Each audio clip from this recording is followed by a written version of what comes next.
Today, we are continuing with our study of Brené Brown's book, Braving the Wilderness, The Quest for True Belonging, and the Courage to Stand Alone. And many of you are studying the book along with us. If you're not, I highly recommend this book. It's very powerful for our time.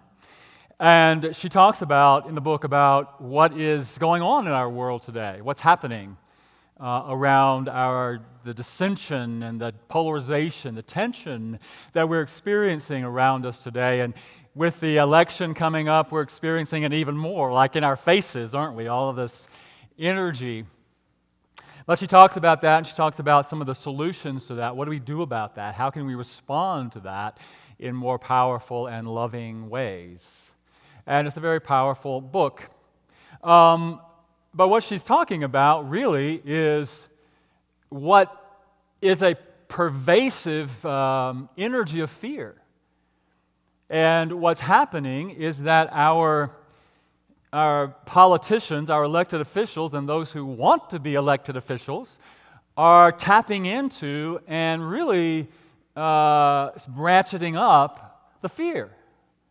They're speaking to a level of fear that's happening within us, and they're encouraging it to some extent. What I hear is, well, you shouldn't vote for that because if you do, that world is going to fall apart. Or you shouldn't vote for so-and-so because if you do, these terrible things are going to happen.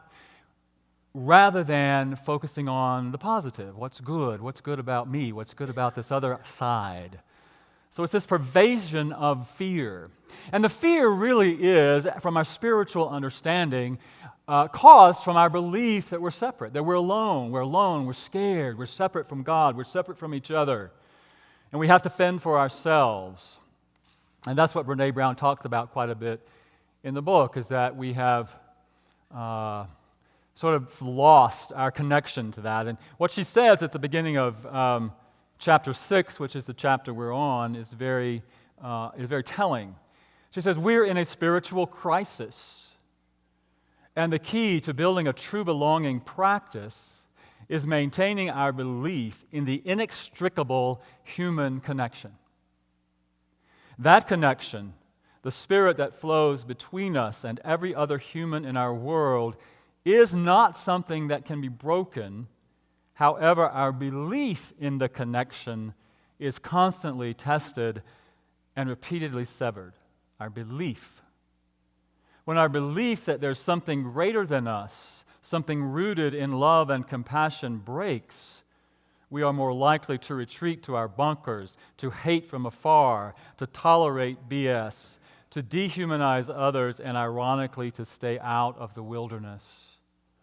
So as she says, the connection, that which connects us to each other, that which connects us to the spirit, the soul, the heart of the divine cannot be broken. Yet, we can lose our connection with it.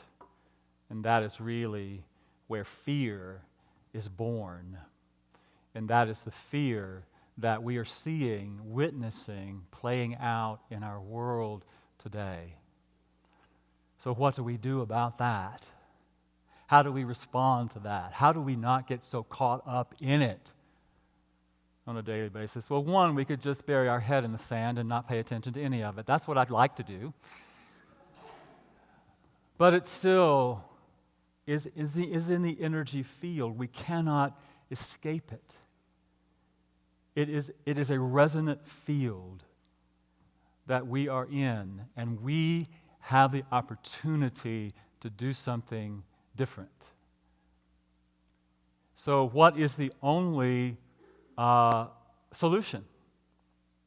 Love.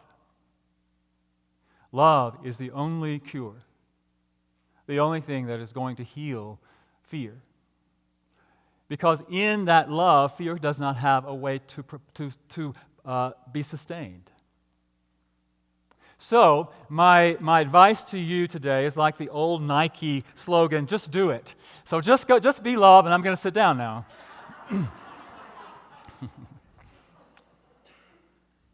So, just do it. Just be it. Well, how do we do that? How do we really show up as love in the world? How do we stand in this face of fear? I had one of my very first ministers in New Thought, Reverend Dr. Kay Hunter, used to have this wonderful saying. I don't know where she got it from, but she would always say, "Get up, suit up, and show up." Just get up, suit up, and show up. And so as I thought about this week, I thought about, well, okay, how do we get up? Because it's so easy, as she said, to lose touch with that, to fall asleep to that connection. So how do we get up? Well, I think we get up by becoming aware that we have fallen asleep, by becoming aware that we have forgotten our connection with divine love. In NBC, we use this acronym, WAIT, WAIT, which stands for What Am I Thinking? What am I thinking? So when we get into these negative thoughts of fear, it stimulates the feeling of fear. It stimulates this energy field that we begin to resonate fear. And we begin to get triggered in that reptilian part of our brain. The amygdala gets triggered, and we're living back here in this part of our brain. And this part of our brain is controlling our activity, our words, our thoughts. And we're sometimes not even aware of it. So when we can bring consciousness, when we can remember that acronym, WAIT, what am I thinking? It immediately can focus our attention from back here to our frontal cortex, bringing our attention and our awareness more forward into a rational part of our brain. It's science. And yet it's also spiritual, because it gets us from that place of fear into a higher awareness. So awareness of what am I thinking, what am I feeling, what am I doing? Have I gotten caught up in all of this? And then it's willingness. The willingness to change, the willingness to do something different. The willingness to see it differently, to see others differently. The willingness to make a change, to choose a different thought, and to perceive things differently. So first it's awareness, then it's willingness, and then it's setting a very clear intention to do it. I'm caught up in these thoughts of fear. I'm caught up in this energy of fear. I'm willing to do something different. I'm willing to change. And the first step in changing is saying, I'm going to change. I'm setting a clear intention to no longer get engaged in this fear that is all around. I am choosing to be love.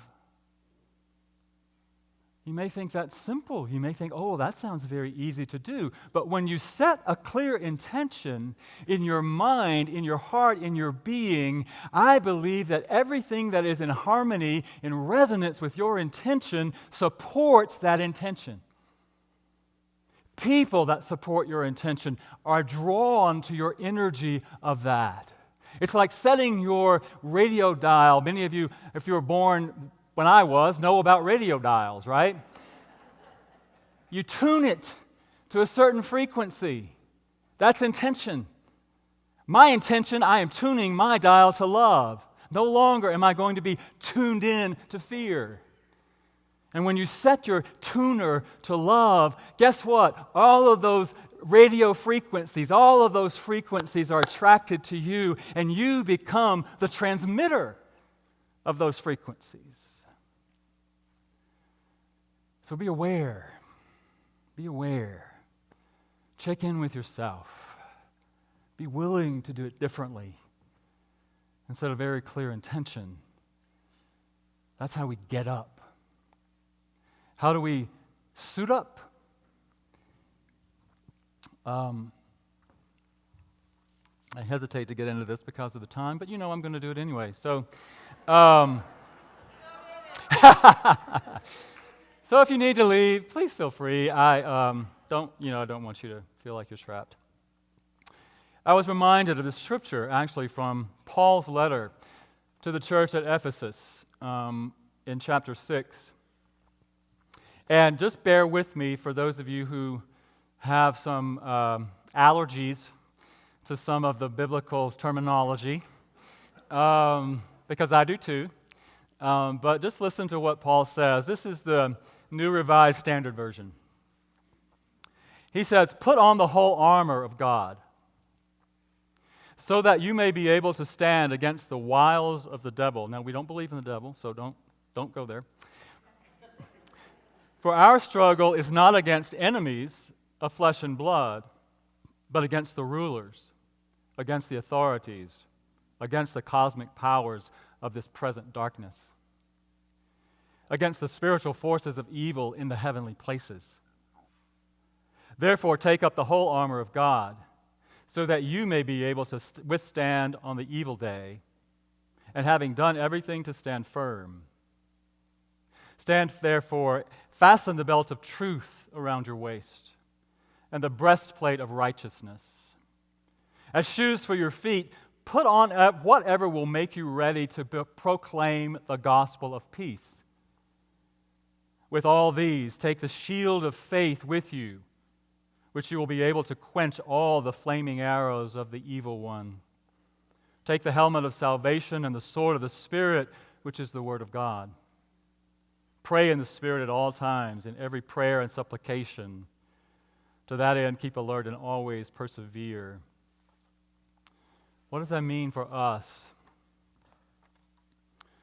Well, I think it's very applicable. I don't think that we're fighting against the evils of the devil or some underworld, but what we are standing in the midst of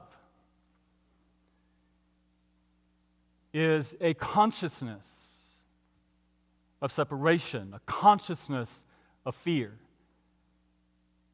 a consciousness in which we want to hide, we want to go into our bunkers, a consciousness in which we want to just be around the people who believe what we believe, who hate the same people we hate, who stand against the same things we stand against. So what we are standing for is love. And so in order to stand for love in the midst of all of the other stuff that we see going on around us, we must put on that whole armor, so to speak. Gird our loins with truth, grounding ourselves in truth. The truth of oneness, the truth of our unity, the truth of our knowing that we are expressions of divine love, and so is everybody else. Ground ourselves in that truth. To put on the breastplate of righteousness, which is the heart and the solar plexus area. That righteousness is that perception of truth, perception of what is in alignment with love. I'm only going to see what is in alignment with love. I'm going to see myself as that. I'm going to see you as that. Righteousness, right thinking, right acting, right speaking, right in the sense that it is in alignment with love. Put on the breastplate of righteousness. And then put on your feet whatever will help you stay grounded and walking in peace. With every step, we are the peacemakers. And then he says the shield of faith. I like to think that faith is that power to see only God in good and truth everywhere, to see beyond what is happening to the truth that is happening in and through it all. He talks about the shield of faith being a protection against the arrows of the evil. I think it's against the arrows. We stand in faith so that we can deflect and ward off the arrows really of our own thinking, of our own lower self, and of the arrows of others who speak hateful things. And I think we can stand in faith with our shield of faith and speak truth. The helmet of salvation is bringing that Christ consciousness into the forefront of our minds, to allow that to be our focus, our helmet, to allow ourselves to know that I am the Christ, I am the consciousness of the Christ, and in the consciousness of the Christ, I cannot be in the consciousness of the Christ and hold someone else outside the consciousness of the Christ. It doesn't work. So I allow that to be my truth, my focus, my helmet, my consciousness. And the sword of Spirit, again, the sword is the tongue. And it is the Word of God, the Word of truth. So let's be conscious of what we speak, even to ourselves, and especially to ourselves, and even in the quiet of our own living rooms. Because even though someone else may not hear it, the universe hears it, because it's energy. The universe responds to that energy. Let's be conscious what's coming out of our mouths, so that we can hold to that truth and be love in the world. Be that love in the world. And then we get to show up. We must do all those things first, I think, and then show up. And I think our opportunity is to show up with authenticity and courage and, what's my other word? Vulnerability. So our opportunity is to be authentic in the way we show up, be true to who we are. Know our truth and know the truth of each other, and to allow ourselves to be vulnerable, and that it can be a scary place sometimes. To show our pain, to feel our pain, and to be present for somebody else's pain. To be honest about our fear, and to listen to someone else's fear. To have those experiences, as she talks about in the book, of collective assembly, where we come together and share joyous experiences. And also we come together and share painful experiences. Because all of that is really based in love. Because we are connected in this field of divine love. And when we come together in settings like this, we share each other's field. We connect with each other's field. When you go to a concert, when you go to a sporting event, for some of you, it inspires that connection. Same thing when we go to funerals or something that really connects us with the pain of another person. So being vulnerable with that, showing up in our authentic self, who am I, being vulnerable, allowing ourselves to be vulnerable, and it also takes courage. Courage to stand in that. As she said, courage to stand alone, to brave the wilderness. To brave the wilderness. That can be scary sometimes. You know, the American Sign Language symbol for courage is this, which really means living from the heart. Living from the heart. And so that's, when I say courage, I don't mean just that kind of thing, but I mean really being connected and living in that space of heart connection with yourself and with each other. So show up with authenticity, vulnerability, and courage. Because that is the way that we are going to be able to brave the wilderness that exists between where we find ourselves today and where we really long to be, individually and collectively. What's in the middle? And we have to be willing to go there, to bridge, to get to the other place. And so I encourage us today, again, get up, suit up, and show up. Let the world see who you truly are. Because we are the ones. Now is the time. And we get to answer the call to be love in the world. So, just do it. Just be it. And I know it takes practice. It does take practice. Believe me, I haven't mastered it either. It takes practice. But we have every opportunity to practice. Okay, that's all. So thank you. Thank you for this morning. Thank you.